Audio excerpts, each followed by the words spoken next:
The rain fell from the sky like a punishment from heaven itself, each drop hitting the mountain road with brutal force that echoed through the darkness like thousands of tiny drums playing a song of impending doom. Thunder cracked across the midnight sky with such violence that it seemed the heavens themselves were splitting apart, revealing something ancient and terrible beyond the veil of clouds. Lightning illuminated the world in brief, ghostly flashes that made everything look surreal and dreamlike, as if reality itself was flickering between existence and nothingness. A black Maybach sedan tore through the winding curves at a speed that defied safety and common sense, its headlights cutting through the sheets of water that fell so thick the world beyond seemed to have dissolved into liquid darkness. Inside the luxury vehicle, a man gripped the steering wheel with hands that had turned white from the pressure, his knuckles standing out like mountain peaks against the dark leather. His jaw was clenched so tight that muscles jumped and twitched along his face, creating shadows that made him look older than his years. His breathing came in short, sharp bursts through his nose as he fought to maintain control of the vehicle on roads that had become rivers. The phone on his passenger seat buzzed again and again, each vibration seeming louder than the last, each notification another warning that he was running out of time and options, and perhaps even his life itself was measured now in minutes rather than hours or days or years. Another threat lit up the screen, glowing in the darkness like a malevolent eye watching his every move and waiting for the perfect moment to strike. Another warning, telling him to stop asking questions, to stop digging into the company finances that didn't quite add up, to stop trusting his instincts that something terrible was happening right under his nose, while everyone around him smiled and pretended everything was perfectly fine. He should have listened to those instincts weeks ago, when the first inconsistencies appeared in the quarterly reports, when the numbers seemed just slightly off in ways that only someone who knew the business intimately would notice, when trusted advisors started avoiding his eyes during meetings and changing subjects when he pushed too hard for explanations. But he'd been too proud, too confident in his ability to control everything and everyone around him, too certain that his position and power made him untouchable. And that betrayal was something that happened to other people, weaker people, people who didn't command boardrooms and didn't have their names on buildings that scraped the sky. Now, as the car hydroplaned slightly on a particularly sharp curve, the back end sliding out in a way that made his stomach drop and his heart leap into his throat, he realized with sudden and terrible clarity that control was an illusion he'd been living under for far too long. He looked down at the phone for just 1 second, just long enough to see the message that read in cold digital letters, "Last warning. Stop or die." And in that single second when his eyes left the road, everything changed in ways he could never have anticipated or prepared for. The tires screeched like dying animals, the sound piercing through the storm with a clarity that seemed impossible given the roar of rain and thunder that surrounded everything. The car began to slide sideways, momentum carrying it toward the edge of the road, despite his desperate attempts to correct the spin, the steering wheel turning uselessly in his hands like a child's toy, disconnected from any real mechanism or purpose. Metal screamed against metal, as the vehicle smashed through the guardrail like it was made of paper instead of steel, the barrier that was supposed to save lives offering no more resistance than a suggestion,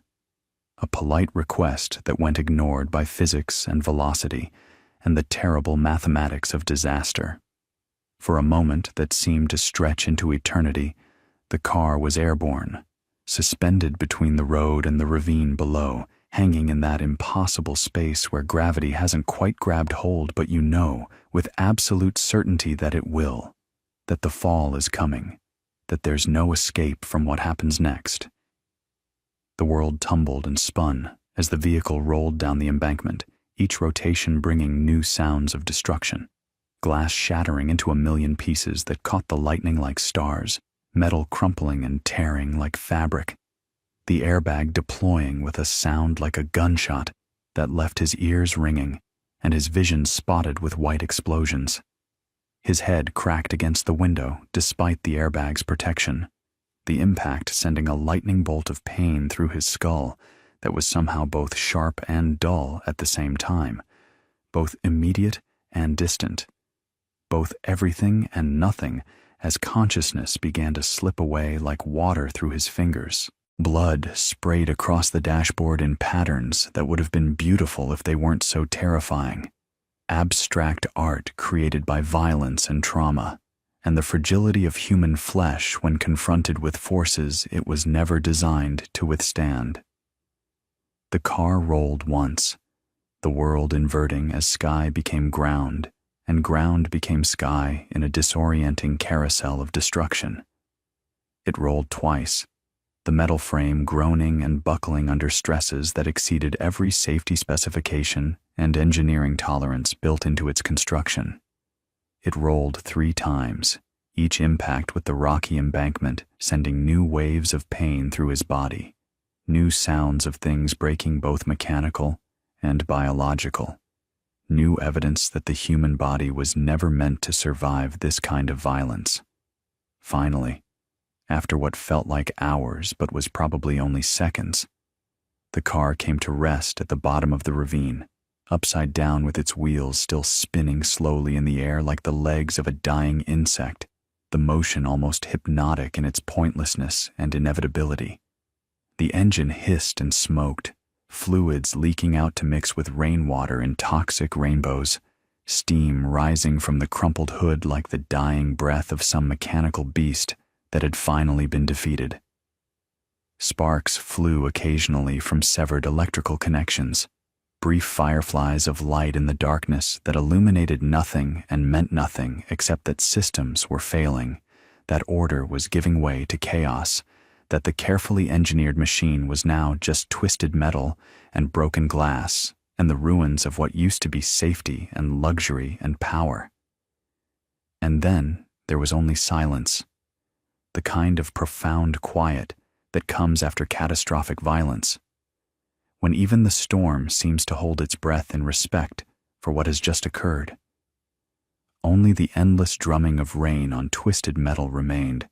a rhythmic reminder that the world continued despite personal catastrophe, that nature didn't care about human suffering or survival, or the dreams and ambitions that had died in the crash along with so much else. Pain was the first thing that returned to him, not consciousness exactly, but an awareness of agony that preceded thought or memory or understanding, a purely physical experience of suffering that needed no context or explanation or meaning beyond the simple fact that everything hurt in ways he'd never imagined possible. His ribs screamed with every shallow breath, each inhalation feeling like knives were being dragged across the inside of his chest,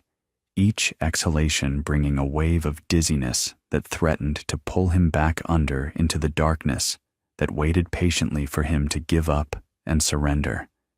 His head throbbed with a rhythm that matched his racing heartbeat, a drum solo of agony that played behind his eyes and made thinking almost impossible, made consciousness itself feel like an enemy rather than something to be preserved and protected. The taste of copper filled his mouth, metallic and wrong, the flavor of his own blood mixing with rain that poured through the shattered windows and dripped onto his face in cold, insistent drops that felt like accusations, like nature itself was asking him why he'd been so stupid, so arrogant, so blind to the danger that everyone else had apparently seen coming from miles away. Slowly, agonizingly, awareness crept back into his broken body like dawn creeping over a battlefield, revealing the damage that darkness had mercifully hidden. He was hanging upside down, held suspended by his seatbelt like a puppet whose strings had gotten tangled. rain pouring through the broken windows and soaking him to the bone with water so cold it felt like ice water in his veins. His fingers fumbled with the release mechanism of the seatbelt, the simple task made nearly impossible by hands that shook violently and refused to cooperate with the simple commands his brain was trying to send, by pain that made concentration almost impossible, by the disorientation of being inverted and not quite understanding which way was up anymore. When the buckle finally clicked open after what felt like hours of struggle, he fell hard onto the roof of the overturned car, the impact driving what little air remained from his lungs and sending fresh lightning bolts of agony through his shoulder and ribs and head. Fresh pain lanced through his body, but somewhere beneath the suffering was a tiny spark of triumph, a small voice that whispered that pain meant life, that you had to be alive to hurt, that every ache and throb was evidence that his heart was still beating and his lungs were still drawing breath, even if each breath felt like dying. But that small comfort was overwhelmed by the simple reality that he needed to move, needed to get out of this metal coffin before something caught fire, or the car shifted and crushed him, or any of 1,000 other ways this situation could get worse than it already was. He crawled through the broken window with movements that were more instinct than conscious decision, his body moving on autopilot while his mind struggled to catch up with what was happening, dragging himself across wet grass and mud that sucked at his hands and knees like the earth itself was trying to pull him down and bury him and make him part of the landscape. Every movement was torture, every shift of weight bringing new discoveries of injuries he hadn't yet cataloged, every inch of progress feeling like a mile marathon that he wasn't sure he had the strength to complete. Every breath felt like knives in his lungs, sharp and hot and wrong. Each inhalation, a reminder that his ribs were probably cracked or broken, each exhalation carrying small sounds of pain that he couldn't quite suppress no matter how hard he tried to be silent and strong. But he kept moving, because stopping meant dying, and some part of him, some stubborn core of self that refused to be extinguished, wasn't ready to give up yet, even though surrender would have been easier, even though letting go would have meant an end to the pain. When he finally pulled himself free of the wreckage, emerging from the twisted metal like a butterfly from a particularly violent and traumatic cocoon, he collapsed onto the muddy roadside above the ravine where the guardrail had failed, where his journey from the world of the living toward the world of the dead had begun just minutes ago, though it felt like lifetimes had passed since then. Rain pounded against his back with a force that felt almost personal, almost vindictive, like the sky itself had declared war on his existence and was determined to wash him away or beat him into submission, or simply remind him how small and fragile and ultimately meaningless human life was in the face of natural forces that had existed long before humans walked the earth and would continue long after the last human was gone. His expensive suit, custom-tailored and worth more than most people earned in months, was torn and soaked, hanging off him in ruined tatters that clung to his skin like seaweed, like evidence of a life that was already slipping away into memory and myth. One of his Italian leather shoes was missing, torn off during the tumbling descent, or lost in the wreckage, or simply vanished into the night, as if even his possessions were abandoning him, now that his luck had run out, now that the illusion of invincibility had been shattered as completely as the car's windows. Blood mixed with rainwater, washing down his face in pink streams that reminded him of watercolor paintings, of beauty created from pain, of the strange ways that terrible things could still have their own aesthetic, even as they destroyed you. He tried to stand, but his legs wouldn't cooperate, the muscles refusing to respond to commands that seemed to be traveling from his brain, through a body that no longer quite belonged to him, through systems that had been shocked and traumatized beyond their ability to function normally. So he lay there instead, shivering uncontrollably as shock and cold settled into his bones, bleeding slowly onto the muddy ground, staring up at the dark sky through rain that blurred everything into impressionist paintings of darkness and brief, lightning-lit moments of terrible clarity. And then he realized something far more terrifying than all the physical pain, something that made the broken ribs and bleeding wounds seem almost trivial by comparison, something that struck at the very core of who and what he was, in ways that physical trauma never could. He couldn't remember his name, couldn't pull that most basic piece of information from the void where his memories should have been, but now there was only emptiness and darkness and the terrifying absence of self. He searched his mind desperately, frantically, like a drowning man searching for something to grab onto, trying to grasp any thread of identity or history or personal narrative that could anchor him to reality and tell him who he was and why he mattered and what his life had meant before this moment when everything ended and began again simultaneously. But there was nothing, absolutely nothing, where his entire existence should have been stored and cataloged and ready for recall. No name, no childhood memories, no first kiss or first job or first anything, no family or friends or lovers or enemies, no history or future or even present beyond this moment of pain and confusion and rain, just emptiness where his entire life should have been. A void so profound and complete that it seemed impossible. Seemed like something that couldn't actually happen to a living person. Like a metaphysical impossibility that violated the basic rules of consciousness and memory and human experience. Panic rose in his chest like floodwater, threatening to choke him, or drown him, or simply overwhelm whatever fragments of sanity remained after the crash had rearranged his brain and stolen everything that made him who he was. Who am I? The question echoed through his mind like a scream in an empty room, bouncing off walls of nothing and returning no answer except its own desperate echo. Where was I going before the crash tore my life into, before and after, into the person I was and the person I am now, who doesn't even know if those are the same person or two completely different beings who happen to share a body? Why can't I remember anything? Not even the smallest detail. Not even something as simple and fundamental as my own name. The collection of sounds that people have been calling me since birth. The label that defines me in the social world and separates me from everyone else. The questions spiraled in his mind like water going down a drain, each one pulling him deeper into panic and despair. Each one revealing new depths of loss and confusion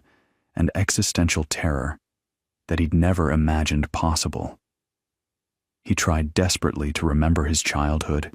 reaching back toward those early years that form the foundation of identity, but found only darkness and the vague sense that something should be there, even though nothing was. He tried to remember his family. Surely he had parents or siblings or someone who loved him and knew him and could tell him who he was, but there were no faces in his memory, no names, no relationships, just the abstract concept of family without any concrete reality to anchor it. He tried to remember his home, the place where he lived and kept his possessions and built his life, but couldn't conjure even a vague image of what it might look like, or where it might be, or whether it even existed at all. It was like trying to see through thick fog that refused to clear. No matter how hard he strained his eyes, shapes that might be memories, but dissolved into nothing when he reached for them with his conscious mind, phantoms and suggestions and possibilities that offered no solid ground on which to stand or rebuild his shattered sense of self. His hands shook violently, tremors that had nothing to do with cold and everything to do with the terror of existing without context, without history, without the narrative that makes life coherent and meaningful, rather than just a random collection of moments strung together by nothing more than the accident of consciousness. He touched his own face with those shaking hands, fingers exploring the contours of cheeks and nose and jaw and forehead, features that felt foreign and unfamiliar, like he was touching a stranger's skin, like the face beneath his fingertips belonged to someone else entirely, and he was just a ghost or a passenger, or an intruder in a body that wasn't his own. Rain continued to fall with relentless consistency, each drop feeling like an accusation now, like nature itself was judging him for failures he couldn't remember committing, for sins he had no recollection of performing, for a life he'd apparently lived but could no longer access or understand or claim as his own. He was completely alone on this deserted mountain road, where civilization seemed like a distant memory or a pleasant dream. No cars passing to offer help or witness his suffering. No lights in the distance to suggest that human habitation and safety and answers might be within reach if he could just find the strength to walk toward them. Just him and the darkness and the terrifying emptiness inside his skull, where a lifetime of experiences and knowledge and personality should have been. But now there was only void, only absence, only the profound silence of a mind that had somehow lost everything that made it unique and individual and human. Blood dripped from the gash on his forehead where his head had struck the window during the crash, each drop falling to mix with the puddles on the ground, creating small red clouds in the water, like tiny universes being born and dying in moments, beautiful and terrible and utterly meaningless in the grand scheme of things. He watched those drops with a kind of detached fascination, his mind latching onto this small concrete thing because everything else was too big and too terrifying and too impossible to process. At least blood was real. At least pain was something he could understand, even if he couldn't understand who was feeling it or why it mattered whether he lived or died. For a long moment that stretched into something approaching eternity, he considered just closing his eyes and letting go, allowing the cold and the rain and the darkness to take him wherever they wanted to take him, surrendering to the void that had already claimed his memories and seemed eager to claim the rest of him as well. It would be easier than facing this impossible reality where he existed without existing, where he was alive but had no life,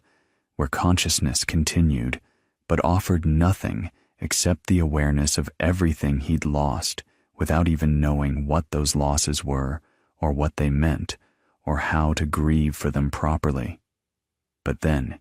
he heard something cutting through the storm and his spiraling thoughts, something that didn't belong to the natural symphony of rain and thunder and his own ragged breathing. Footsteps, distinctly human footsteps, splashing through puddles with purpose and direction, getting closer with each passing second. A voice followed the footsteps, feminine and filled with genuine concern that seemed almost shocking in its humanity after the violence and isolation of the crash, cutting through the darkness and rain with words that suggested he wasn't alone anymore, that someone had found him in this impossible moment when he'd almost given up hope of being found at all. "Oh my God, sir, can you hear me?" the voice asked, and even through his pain and confusion, he could hear the worry there, the authentic human compassion that suggested this person actually cared about his welfare, despite being a complete stranger, despite having no obligation to help or even acknowledge his existence.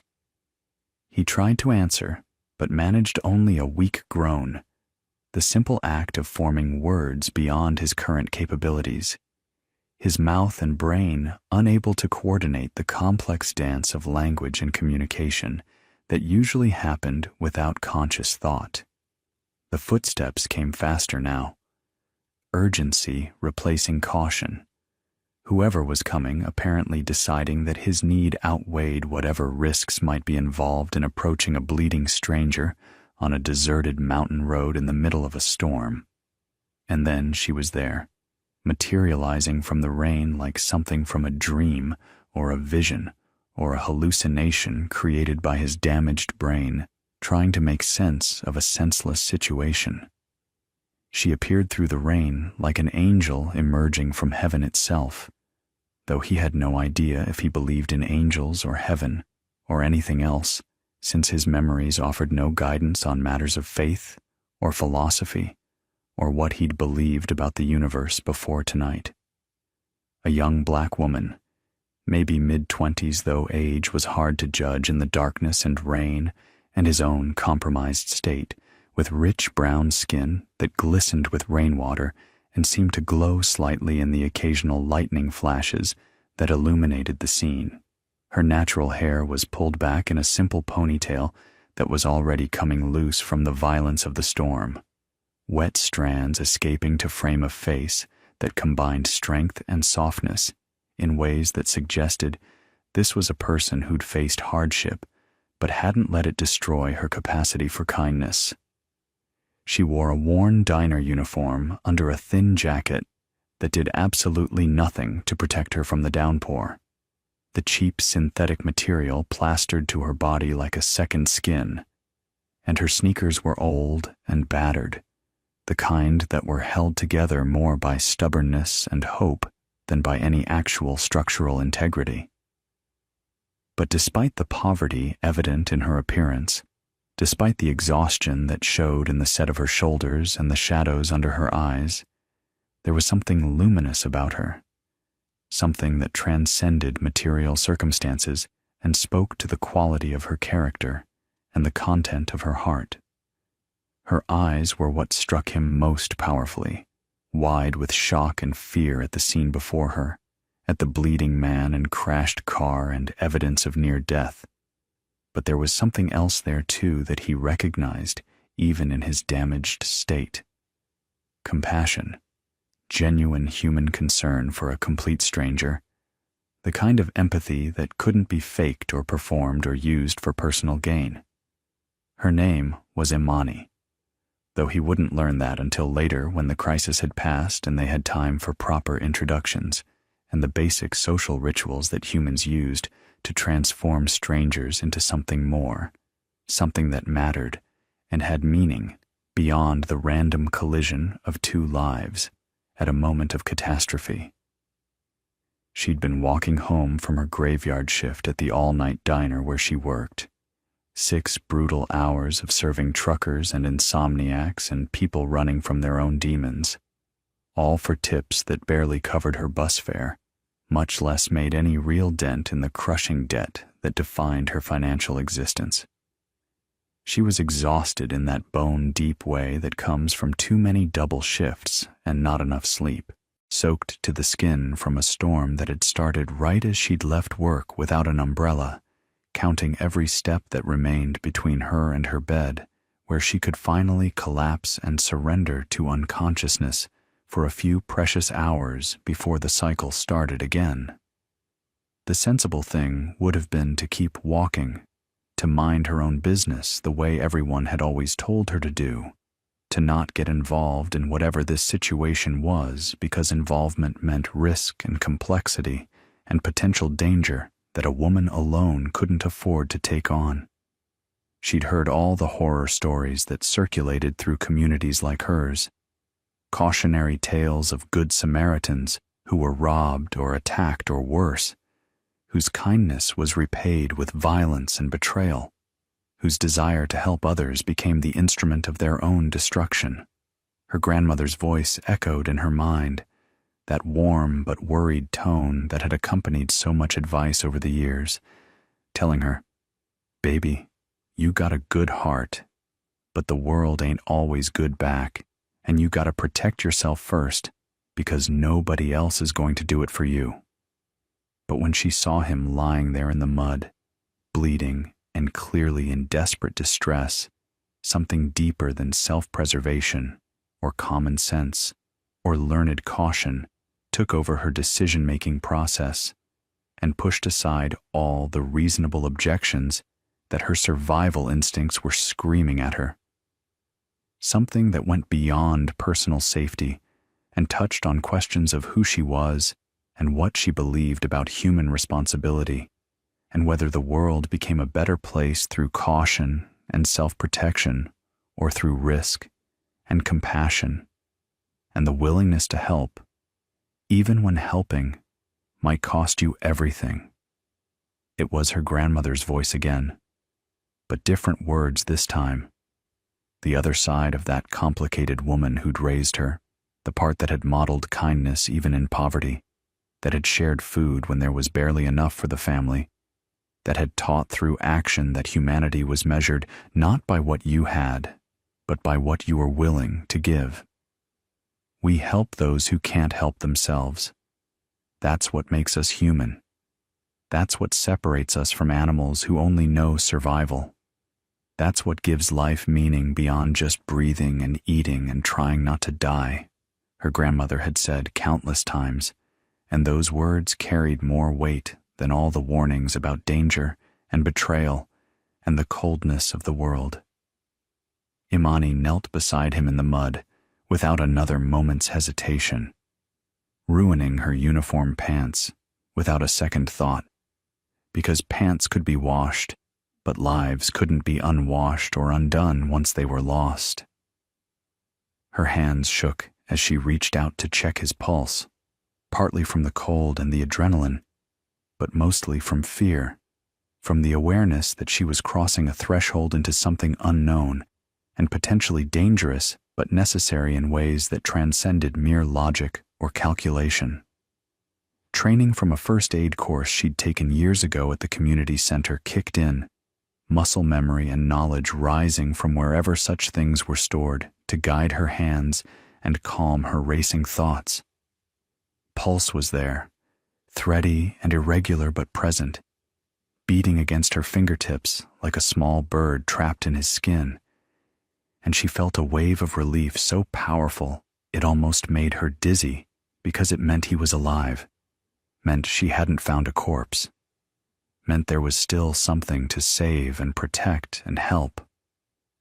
"Sir, can you hear me? Can you tell me your name?" she asked, her voice steady despite the fear and uncertainty, projecting a calm confidence that she absolutely did not feel, but knew he needed to hear if he was conscious enough to register her words. His eyes struggled to focus on her face, pupils dilated and movements uncoordinated in ways that suggested serious head trauma, concussion at minimum, and possibly worse, possibly damage that would change him forever, even if he survived the night. When he finally managed to speak, his voice was rough and broken, words coming out fractured like glass shards cutting his throat, each syllable clearly causing him pain, but necessary to communicate the impossible truth of his situation. "I don't know," he whispered. And there was such profound confusion in those 3 words, such genuine bewilderment and fear, and the kind of existential terror that comes from losing the most basic aspects of self. Imani's brow furrowed in confusion because she thought maybe he was delirious. Maybe the head injury had affected his ability to process questions. Maybe he didn't understand what she was asking. "You don't know what, honey?" she prompted gently, trying to narrow the question, to make it simpler and more concrete. "My name? I can't remember my name or anything else. It's just gone. Everything is just gone. And I don't know who I am, or why I'm here, or what happened, or anything at all," he said, the words tumbling out in a rush of panic and desperation that made her heart break a little, because she could hear the truth in his voice, could recognize that this wasn't confusion or delirium. but something far worse, far more fundamental and terrifying. The confusion and fear in his voice was so profound, so genuine and raw and human, that Imani felt something shift in her chest, felt her own fears and hesitations melt away in the face of his overwhelming need for help and protection and human connection. She'd seen a lot in her 26 years on this earth, had witnessed and experienced poverty and loss and betrayal and struggle, had watched her own life fall apart in ways that had seemed impossible until they happened, had learned that the world could be cruel and unfair and indifferent to human suffering. But there was something uniquely terrible about the look in this man's eyes, something that went beyond physical pain or temporary distress into territory that she recognized as genuine, soul-deep trauma. The look of someone who'd lost not just their possessions or their health or their circumstances, but themselves entirely,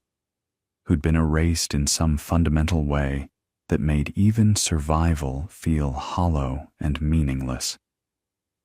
She glanced around at the deserted road, at the absence of cars or witnesses or any sign that help might be coming from official sources, at the twisted guardrail where his vehicle had gone through, at the steep embankment and the wreckage below that was barely visible in the darkness and rain. No other cars were coming because this road was barely used, especially at night, especially in storms like this, when anyone with sense stayed home. No witnesses existed to corroborate what she was seeing or share the responsibility of deciding what to do next. Just the two of them and the storm, and a decision that would change both their lives in ways neither could predict or prepare for. The right thing to do was call 911 to get him professional help from people trained in trauma and emergency medicine, to hand this situation over to the authorities who had resources and expertise and legal responsibility to handle exactly these kinds of crises. But something made her hesitate, some instinct or intuition that she couldn't quite name or justify, but felt nonetheless with a certainty that bypassed rational thought. Maybe it was the expensive watch on his wrist that she could see even in the darkness, a gleaming piece of luxury that seemed wildly incongruous with his current state of bleeding and broken vulnerability, suggesting wealth and status and the kind of life where people made enemies. Maybe it was the way he spoke, even in distress, the refined and educated cadence of his words, suggesting someone from a world very different from hers, someone who moved in circles where power and money and influence created complications that ordinary people couldn't imagine. Maybe it was just instinct, some deep knowing that came from surviving in a world that didn't always protect people like her, or people like him, that sometimes the official channels weren't safe or trustworthy, or even available to those who most needed them. But something told her that calling the authorities might put him in more danger rather than less, that whoever had caused this accident might be watching or waiting, or had resources that could track emergency calls and finish what they'd started. "Can you stand?" she asked gently, making a decision that was probably crazy, but felt necessary in ways she couldn't fully articulate even to herself, choosing to trust her instincts over her training and common sense. He nodded slowly, the movement clearly costing him significant effort and pain. But there was determination in his eyes now, a spark of will to survive that gave her hope that he was strong enough to get through whatever came next. Imani helped him to his feet with surprising strength for someone so small, her body finding reserves of power she didn't know she possessed, because necessity created strength. Because when someone needed help, your body somehow found ways to provide it, regardless of what you thought your limitations were. He was tall and well-built, clearly someone who'd been in good shape before the accident destroyed his body's integrity. And his weight against her shoulder was substantial, but not unbearable, not impossible. just difficult in the way that important things were always difficult. I'm going to help you, but you have to trust me, because I can't carry you, and I can't call for help, and I can't explain everything right now. So I just need you to trust me and walk with me and hold on until we get somewhere safe. Can you do that? She said firmly, her voice carrying a command that surprised her, a certainty that came from somewhere deep inside, where her grandmother's teachings lived alongside her own hard-won wisdom about survival and compassion. He looked at her for a long moment, this stranger with kind eyes and a gentle voice who'd appeared from nowhere when he needed someone most, the only solid and real thing in a world that had become liquid and unstable and impossible to navigate alone. Yes, he whispered, putting all his trust in this woman whose name he didn't know, whose motives he couldn't judge,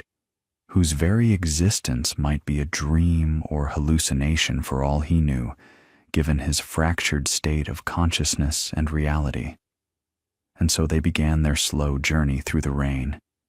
each step a negotiation between his damaged body and his determination to survive, between her strength and the weight she was supporting, between the storm that tried to beat them down and their stubborn refusal to surrender to circumstances that would have defeated lesser people. Every step was agony for him. She could feel it in the way his body tensed and trembled against hers, could hear it in the small sounds that escaped his lips despite his clear attempts to stay silent and strong, could sense it in the way he leaned more heavily on her with each passing minute as his reserves of strength depleted and pain became the dominant reality of his existence. But he didn't complain,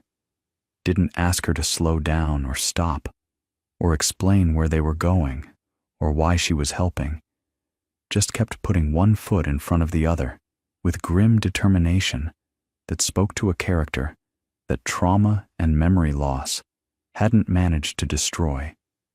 She guided him through streets that grew progressively rougher and more neglected the farther they walked from the mountain road, the neighborhood changing in ways that told a story about economic inequality and urban planning, and the ways that cities divided themselves into zones of prosperity and zones of survival. The mountain road gave way to suburban streets with their neat lawns and sleeping houses where people lived lives of quiet comfort and security. Then those gave way to something rougher and more honest and more real in its acknowledgement of struggle and poverty. Buildings leaned against each other like tired old friends who'd been through too much together to stand straight anymore, their facades crumbling in places, but still standing through sheer stubbornness and the collective will of the people who called them home. Streetlights flickered when they worked at all, creating pools of uncertain illumination that made the darkness between them seem even deeper and more mysterious, like the neighborhood was winking in and out of existence, or couldn't quite decide whether it wanted to be seen or remain hidden from the world's judgment. Graffiti covered every available surface, some of it artistic and beautiful, with colors that somehow stayed vibrant despite the rain and the general decay, murals that told stories of struggle and hope, and the determination to create beauty even in spaces that society had written off as ugly and worthless. Some of the graffiti was angry and territorial, declarations of ownership and warnings to outsiders,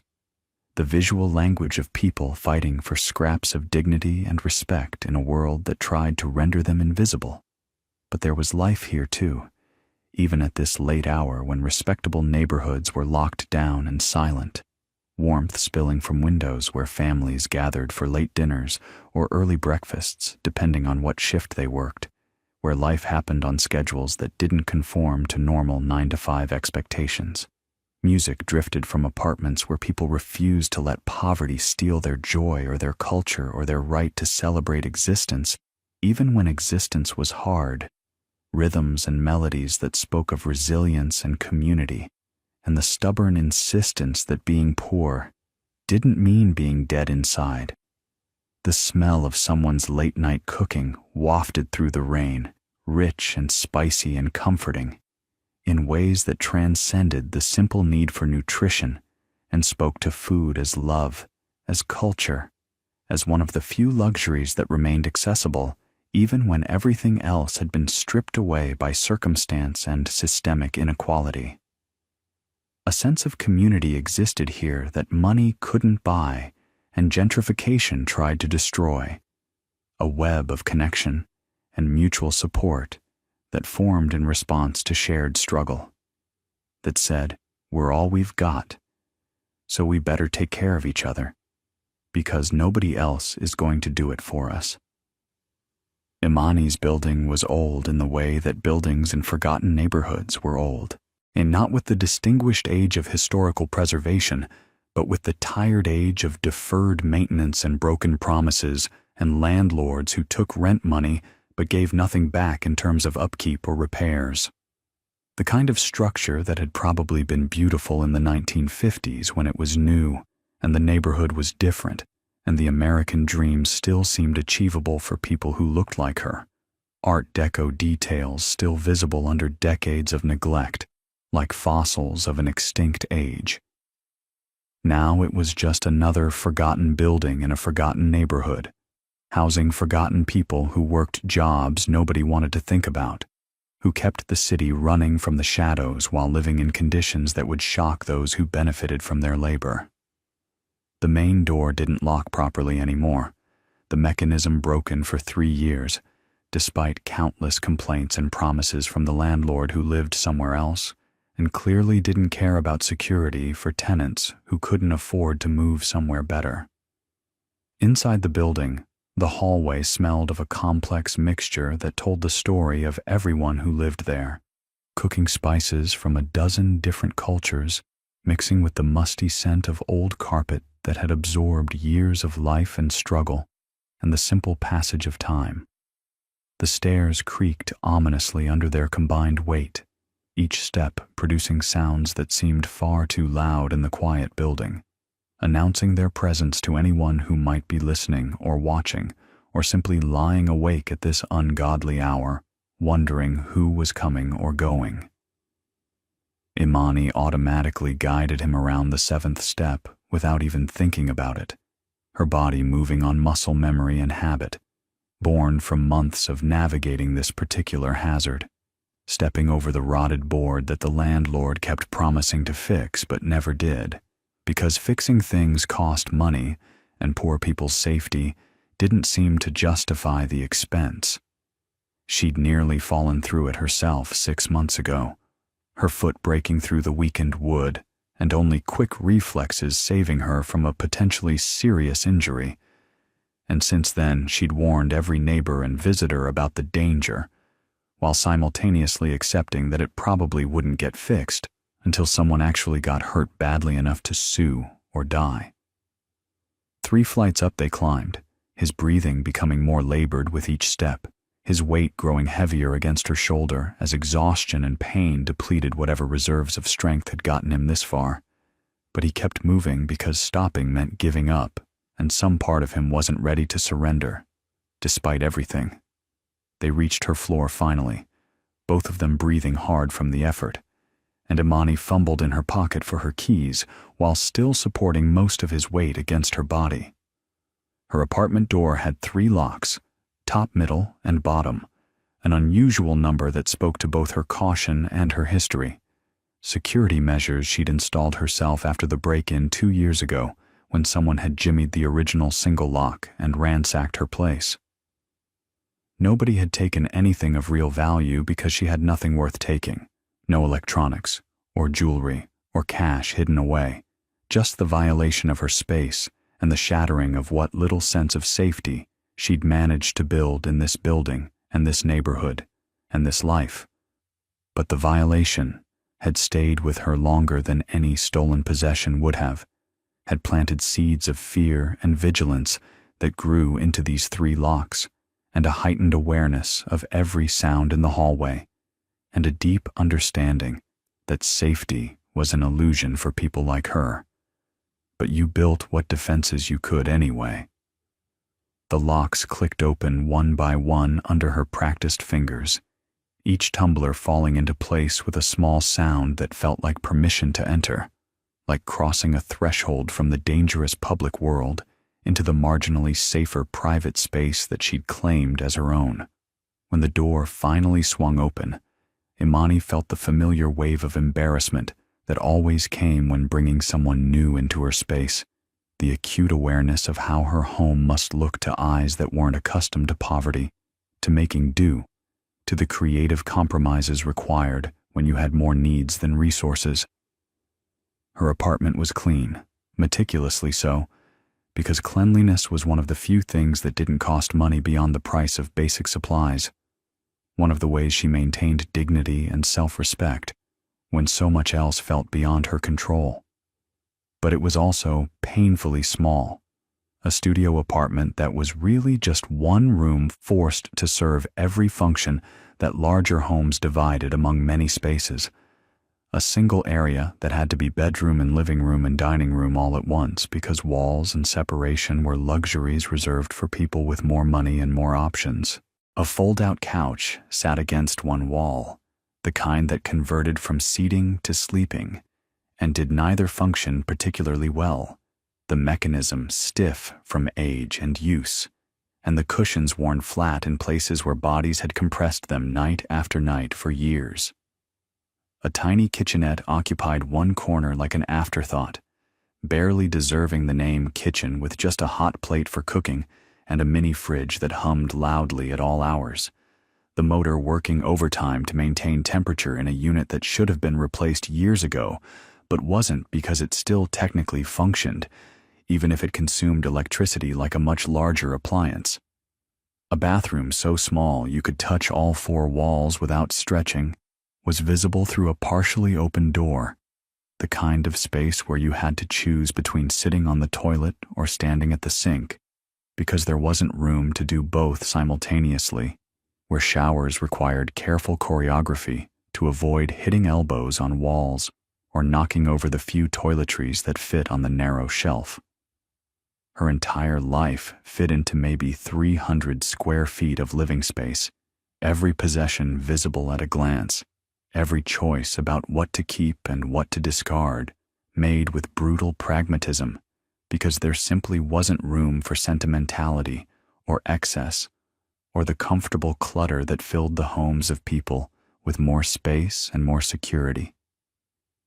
She'd grown used to it over the past 2 years since her old life had collapsed, and this had become her reality, had even grown to appreciate its coziness and simplicity when she was in the right frame of mind, when she could see it as intentional minimalism rather than enforced poverty. But seeing it through a stranger's eyes brought back the shame, the knowledge that she'd fallen so far from where she'd once been, from the nice downtown apartment with its separate rooms and modern appliances, and the kind of space that announced success and stability and a future that held promise. The knowledge that this space announced failure, announced struggle, announced a life that had gone wrong in ways she was still trying to understand and recover from, even as months turned into years, and recovery seemed less like a destination and more like a direction. She was moving in without any clear idea of when or if she'd arrive. But if he judged her living situation, his face didn't show it through the pain and confusion that dominated his expression. His eyes taking in the room without the critical assessment she feared, without the pity or disgust or uncomfortable sympathy that she'd seen in others who'd glimpsed how far she'd fallen. He was too focused on just staying upright, on managing the pain that radiated from multiple injuries, on processing the impossible reality that he existed without knowing who he was or why any of this was happening to him. Imani guided him to the couch and helped him sit, his body practically collapsing onto the worn cushions as the last of his strength finally gave out and sitting became the only possible position. He winced as his body settled, every movement apparently causing new pain or rediscovering old injuries, his face contorting in ways that made her want to do something, anything, to ease his suffering even though her resources for helping were severely limited. "Don't move. Just stay there and try to rest while I get supplies," she instructed with a firmness that surprised her, a take-charge quality that emerged when someone needed her to be strong and capable, even if she didn't feel particularly strong or capable herself. She moved with practiced efficiency, born from years of making do with limited resources, knowing exactly what she had and where it was kept, because when you didn't have much, you knew the inventory of your possessions intimately. A bowl filled with warm water from the tap that took forever to heat up, because the building's plumbing was as old and tired as everything else. Clean towels from the tiny bathroom closet, where she kept the few linens she owned neatly folded, because order was one of the things she could control even when everything else felt chaotic. The first aid kit she kept under the sink for emergencies, exactly like this one, though she'd never imagined the emergency would involve a bleeding stranger who couldn't remember his own name. A bottle of hydrogen peroxide that stung like hell but killed germs and prevented infection, cotton balls for applying antiseptic, bandages in various sizes, though probably not enough for all his injuries. Everything she had that might help arranged on the small table with the careful attention of someone who understood that preparation mattered, that having the right tools ready could mean the difference between managing a crisis and being overwhelmed by it. Gospel music hummed softly through the thin walls. Mrs. Patterson next door playing her radio like she did every night without fail, the sound bleeding through walls that were apparently made of paper or hope or some material that provided the illusion of separation without the reality.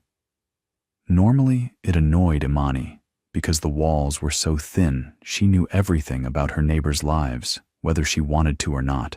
heard their arguments and their lovemaking and their late-night phone calls and their daily routines in detail that felt invasive even though nobody was intentionally sharing these intimate moments. Tonight, though, the music felt comforting somehow, a reminder that they weren't completely alone in the world, even if they were alone in this crisis, that other people existed beyond these walls, living their own lives and facing their own struggles,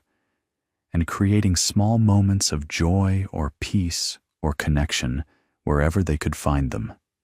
The familiar hymn drifted through the walls like a benediction,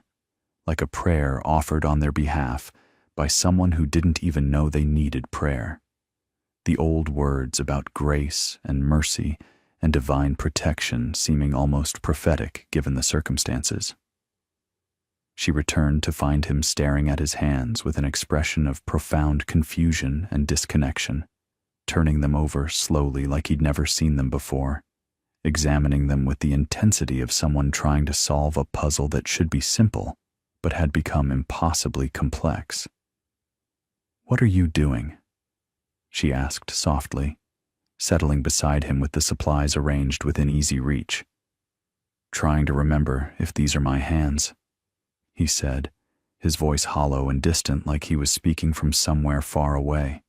some internal space where the normal rules of identity and selfhood had broken down completely. "They feel like someone else's, like I'm wearing someone else's body or inhabiting a stranger's skin, and everything is wrong and foreign, and I don't know how to make it right," he continued, the words tumbling out in a confession of existential terror that went beyond physical injury, into territory that medicine couldn't heal and bandages couldn't fix. Imani's heart clenched with sympathy and sorrow for this man, whose suffering went so much deeper than the visible wounds, whose losses included things that couldn't be cataloged or treated with the meager supplies she'd assembled. She knelt in front of him and began cleaning the wound on his forehead with gentle, careful movements, her touch as tender as she could make it, while still being thorough enough to prevent infection. It was deep, deeper than she'd initially thought, probably needing stitches from someone with actual medical training. But she'd do her best with what she had, because best was all anyone could do when resources were limited and options were few. "This is going to sting,"